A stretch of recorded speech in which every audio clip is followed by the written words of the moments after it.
Just remember, you chose this. It is said that art doesn't have to make you happy, or make you laugh, or excited even. Art should make you feel something.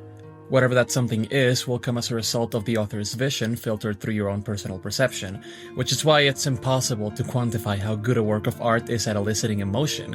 You can definitely put it into words, but unlike many other objective elements like plot structures and internal consistency, the emotional side is entirely personal. You can never be wrong about how something makes you feel, since that's something unique to you, and it would be a foolish endeavor to tell you how something should make you feel.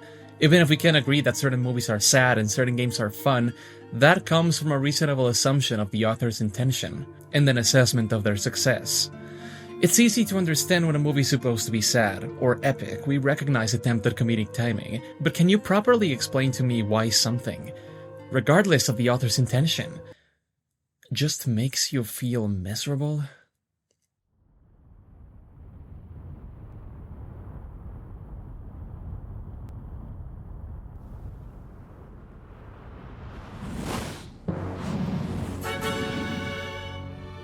Drakengard, the classic old action RPG for the PlayStation 2, is one of the most baffling gaming experiences I can recall.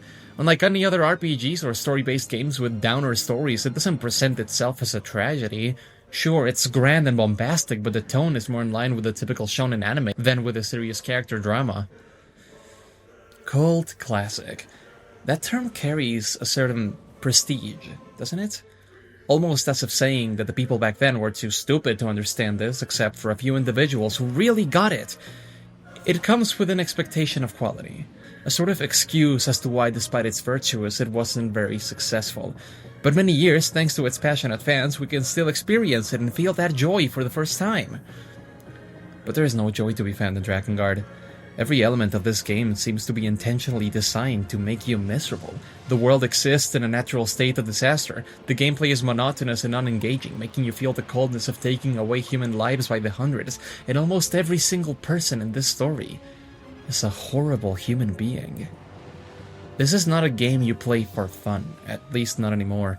Unlike many of its contemporaries, it didn't exactly shake the industry or break any design conventions, and the biggest reason as to why it's still being discussed today is because it spawned other more popular games. And that is precisely why I find it so interesting. What was it about this scrappy little game that captivated the few people who played it and enticed its own creator to continue the story in such an unorthodox way? Is it still worth going back to? And was my time with it well spent? I can't give you easy answers to those questions, but hopefully I can help you find your own conclusion. That being said, let's talk about Drakengard, a game that hates you. Love, crimson blood, poison, eternity, revenge. Drakengard takes place in a dark fantasy setting. They wanted to make this world stand out against the comparatively colorful and whimsical settings of Final Fantasy and Dragon Quest, and they succeeded. Welcome to Midgard. It has nothing to do with Norse mythology.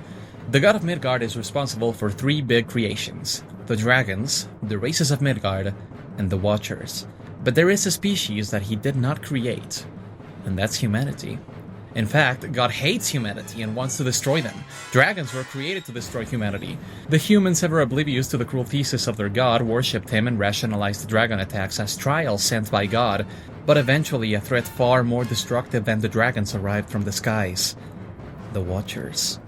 These demonic entities came directly from the realm of God and were the tools of humanity's destruction.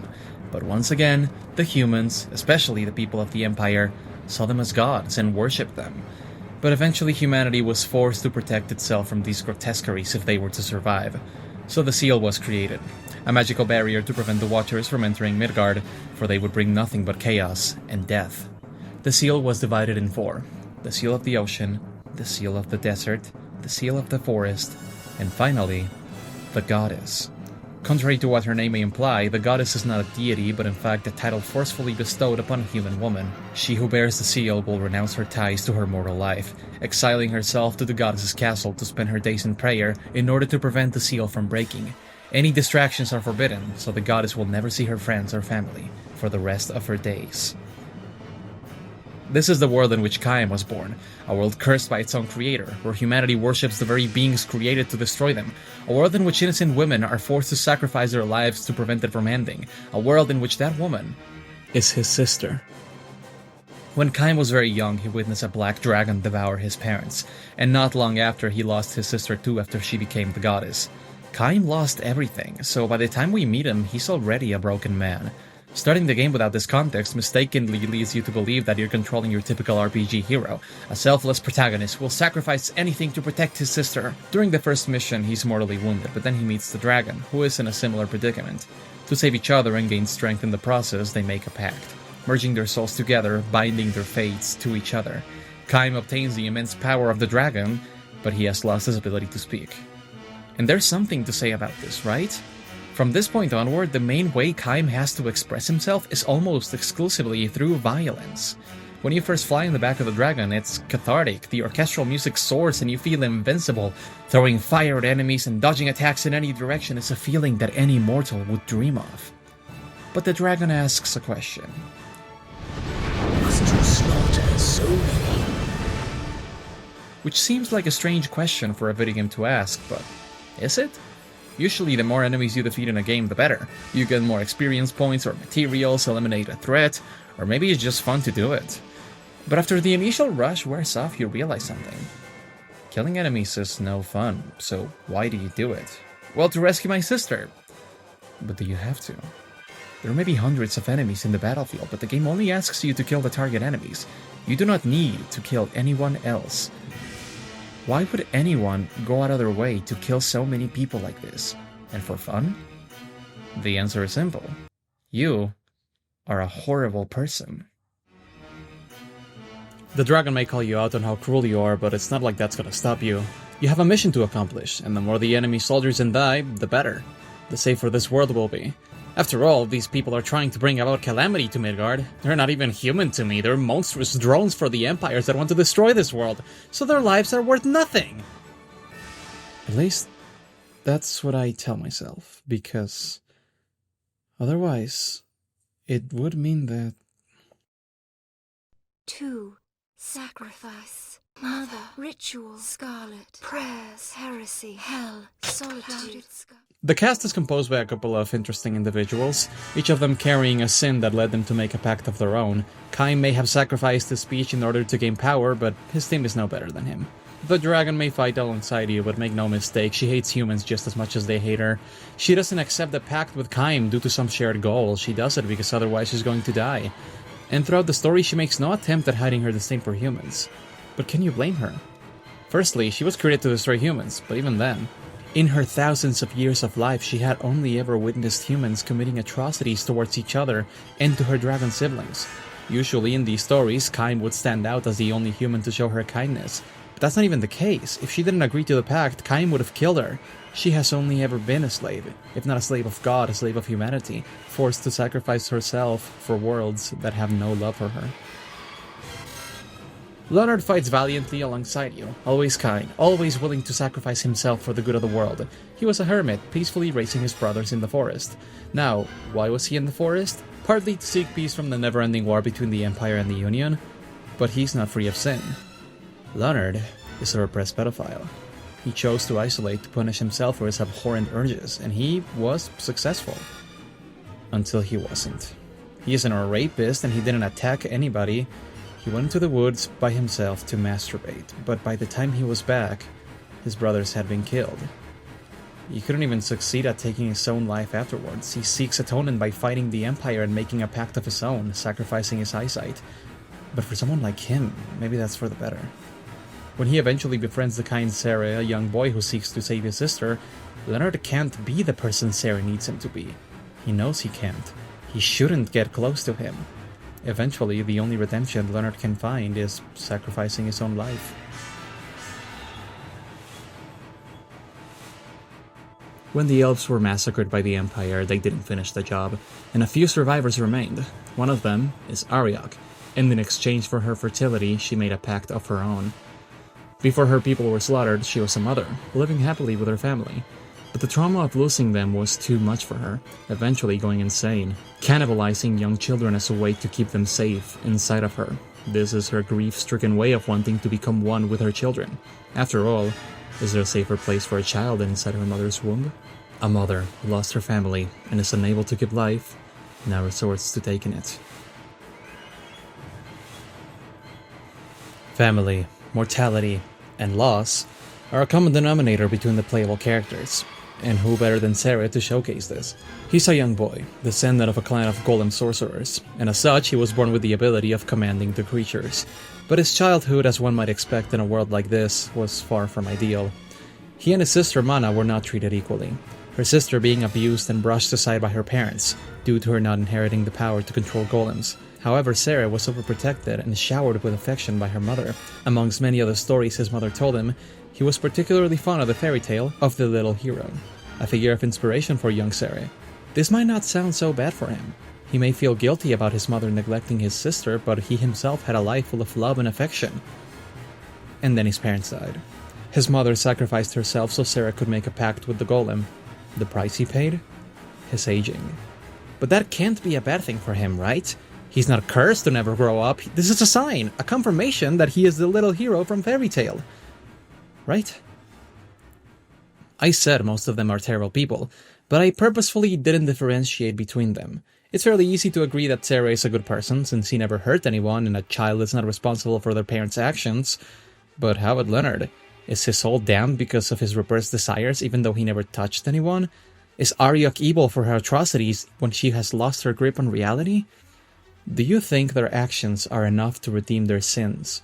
Or are they living proof that the hatred God has for this world is justified? This is of course just talking about the playable characters and for the sake of time, but the rest of the supporting cast isn't that different. Furiai was so disgusted by her incestuous feelings towards her own brother that she took her own life. Inuart was willing to destroy the world to save the woman he loves, even when she doesn't love him back. And Verdelet is a coward who mostly cares about his own safety, a so-called man of faith who doesn't even know what he believes in. Every single person in this story carries their own deadly sin, or debilitating pain. The only difference between the main villain of the story and the so-called heroes is who she made a pact with. Mana is Sarah's twin sister, and as mentioned before, she was severely neglected by her parents for her lack of powers. Naturally, a child that has never known love would grow up starved for it, and would desire it over anything else. All she ever wanted was love, but her mother would never give that to her. But somebody else did.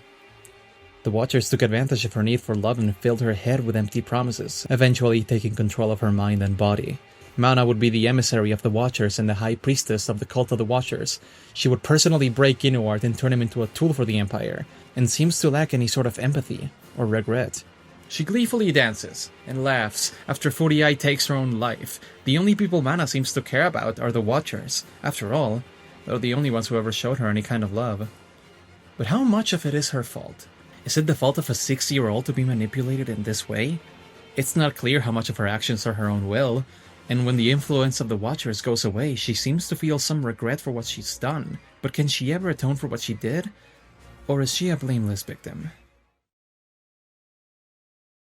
God of world, adore us. I don't care.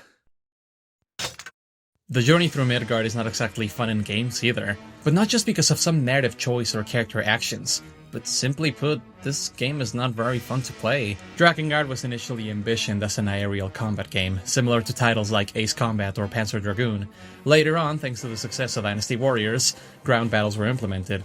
And it really shows. The sky battles are by far the most polished part of the game. The dragon is intuitive and fun to maneuver, and chaining fireballs together to eventually climax on a massive special attack is really fun. Even gimmick enemies like the Spectres, which you need to wait for an opening to attack, are a decent change of pace to keep combat interesting. It's a bit of a struggle to get enemies on your line of sight, but that's part of the fun. Eventually the dragon will evolve, and its final form is an absolute unit, capable of wiping out dozens of enemies in seconds. Meaning the aerial combat also has the best sense of progression in the game. But that's only one of the mission types in the game. Missions are called verses, and verses are grouped into chapters. Most chapters have at most 1 or 2 aerial missions, and the rest of them are ground combat or event missions. Let's talk about the ground combat. Actually, the combat in this game is so bare bones that I'm confident I can explain it fully in 30 seconds or less. In ground combat, you run around with the objective of either getting to a place or killing specific enemies. There's a variety of weapons that each work slightly differently, mostly varying in speed, range, and damage. You have 2 attacks, normal and magic. Magic requires at least one of your magic bars to be filled, and each weapon has a special attack. Combos are severely limited. Basically, you just decide if you want to end your chain earlier with a stronger attack or not. These attacks won't use magic. If Kaim is sprinting, he can also do a sprinting attack. He can also dodge and block, and that's it. Oh, and you can mount the dragon to rain fire from above. 27 seconds, not bad. Some enemies may have shields that you can use magic or stronger attacks to break their defenses, and some of them are resistant to magic, shooting back at you when you try to use it. So in missions with many of these enemies, you basically can't use the dragon. But that's about it in terms of variety. So in summary, ground missions are just use your dragon to wipe out all the fodder enemies until you're forced to go on foot to deal with those special boys, or missions where you just can't use the dragon, or just ignore the enemies altogether because you just need to get somewhere. But as you can imagine, this gets old really quick. Sure, you get stronger throughout the game, and you can try out new weapons, even though most of them suck. You can get most of the endings by just using Kaim's sword without much trouble, though I'd recommend using this one the second you get it. But combat stays the same. The newer enemies they introduce to spice things up are more annoying than challenging, just taking a bit longer to kill, or spamming attacks that devour your health bar. But even then, the game isn't very hard. Aside from 1 or 2 missions, I was just autopiloting through all this, which in turn sort of limited how personally invested I could get in the story. Which I suppose is fitting for a game where you play as a psychopath.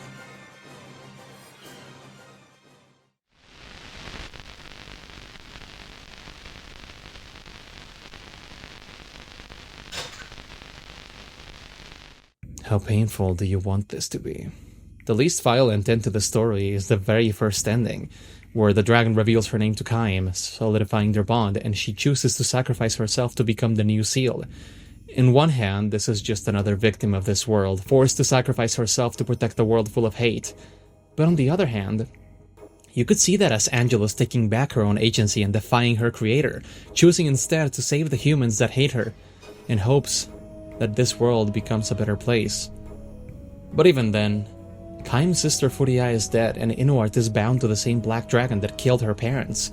So even if the world is safe for now, it's just a temporary solution, and the seal could be broken again in the future. And Kaim is as lonely as ever.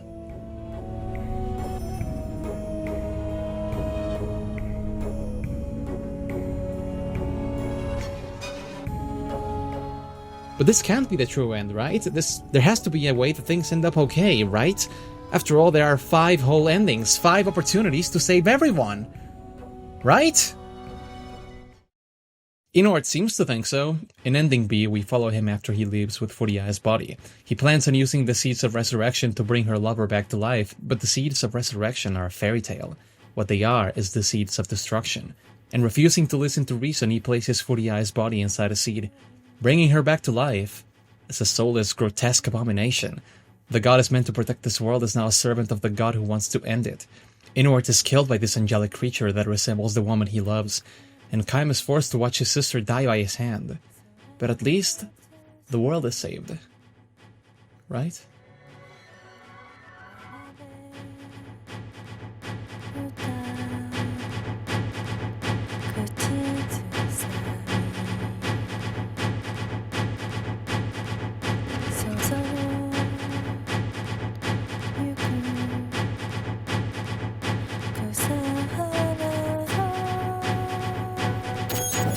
Inuart won't listen to reason, so Kaim is forced to strike him down. He dies besides the one he loves. We face Mana, who seems to know her time is short, so she desperately summons a dragon who ends up devouring her.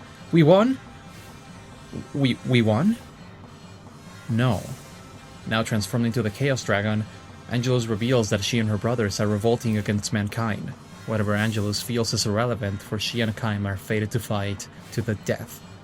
But Kaim emerges victorious, regaining his voice and his soul. Angelus recognizes his strength before dying by his hand. Kaim has won, and Mana is dead. But the dragons are out there, and Kaim has no choice but to go on his own and fight them. But he will die trying.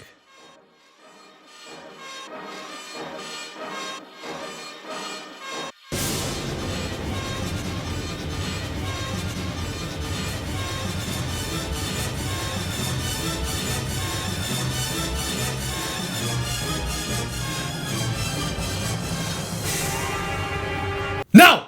No. No. We can stop this from happening. We can save everybody if we go back, back to the Ocean Fortress.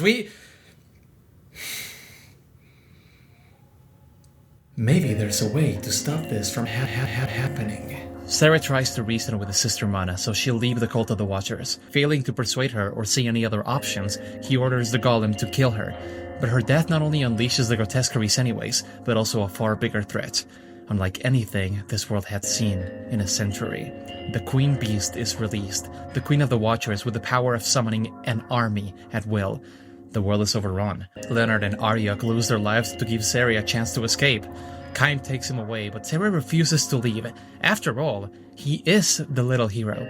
He has the power of time at his disposal. Sacrificing his power and his pact, he traps himself and the Queen Beast within frozen time. Not before Kaim and Angelus are devoured by the Grotesqueries. The Imperial capital is engulfed by Sarah's power. Frozen in that moment, forever. We may not be able to win this fight. But if it never ends, they won't win either. So it came at a high price. But at least the world is safe.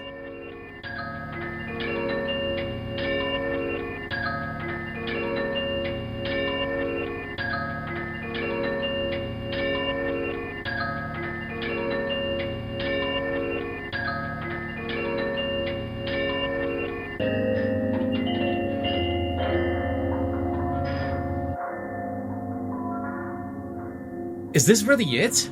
Have I done all of this to at best having everybody die and at worst having the world end?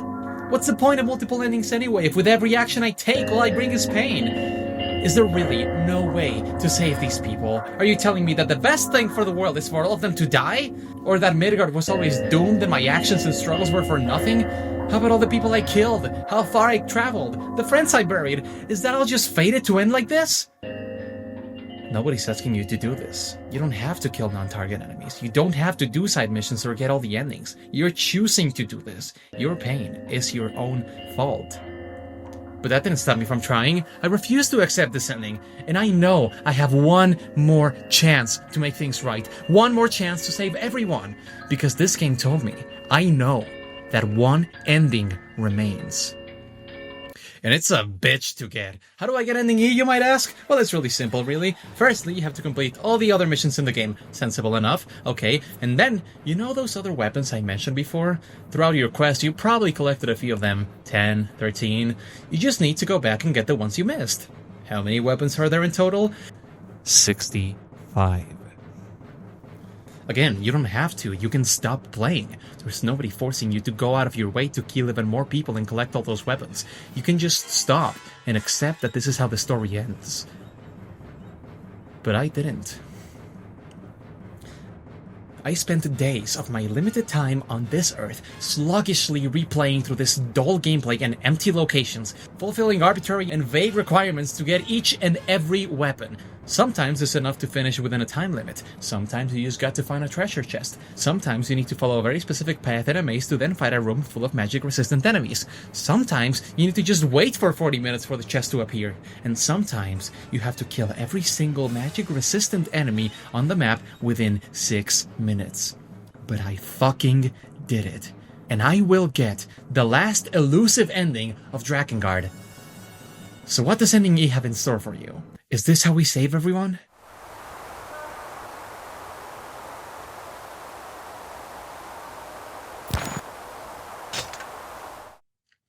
Sarah shouldn't fight the Queen Beast. He's a child. This is my responsibility. Kaim and Angelus fight the Queen Beast head on, and...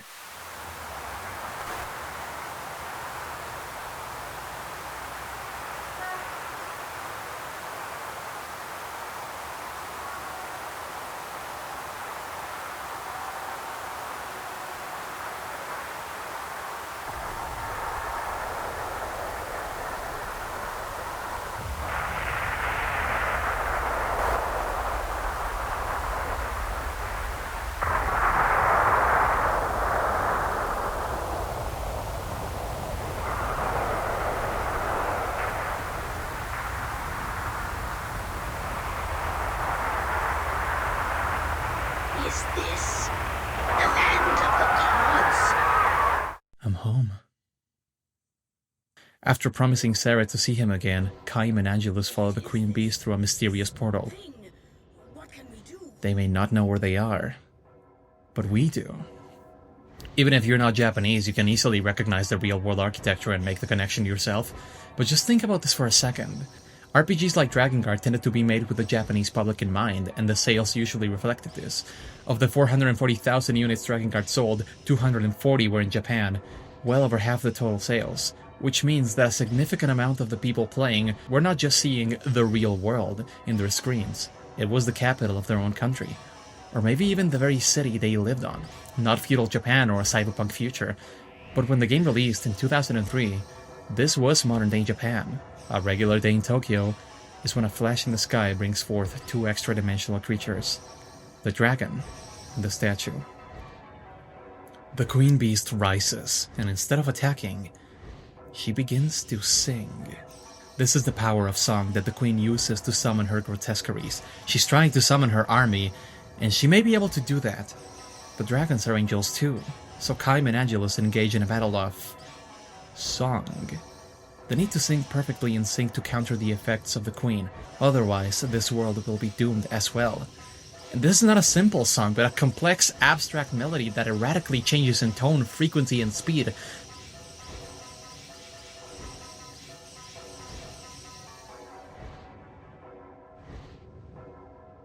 But through some miracle, they manage to defeat the Queen, who crumbles to dust, saving this world from the attacks of the Watchers. But we did it? Did we finally manage to save the... It is done. At last.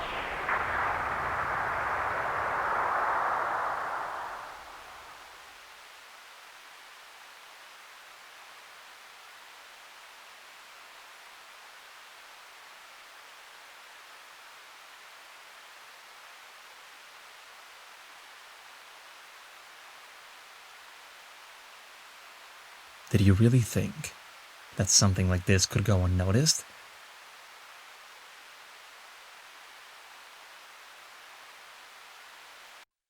This is Bravo 1.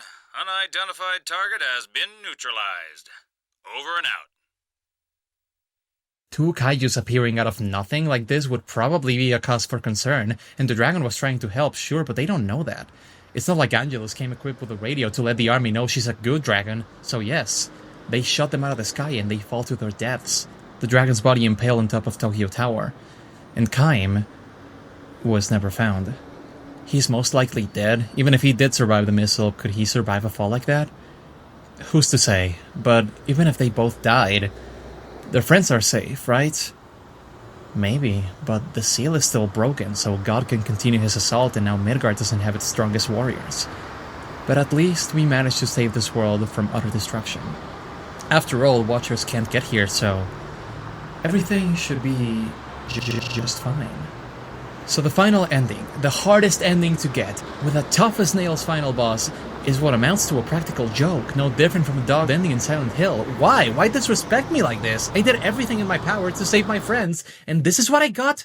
Why can't I get a happy ending? Because you don't deserve one. Look at yourself. How many lives you've taken?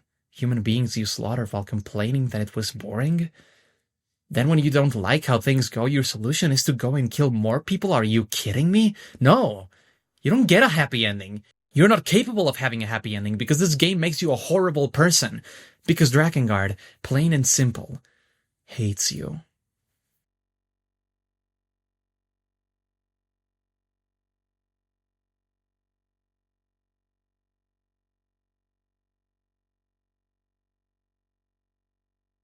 Thank you for playing!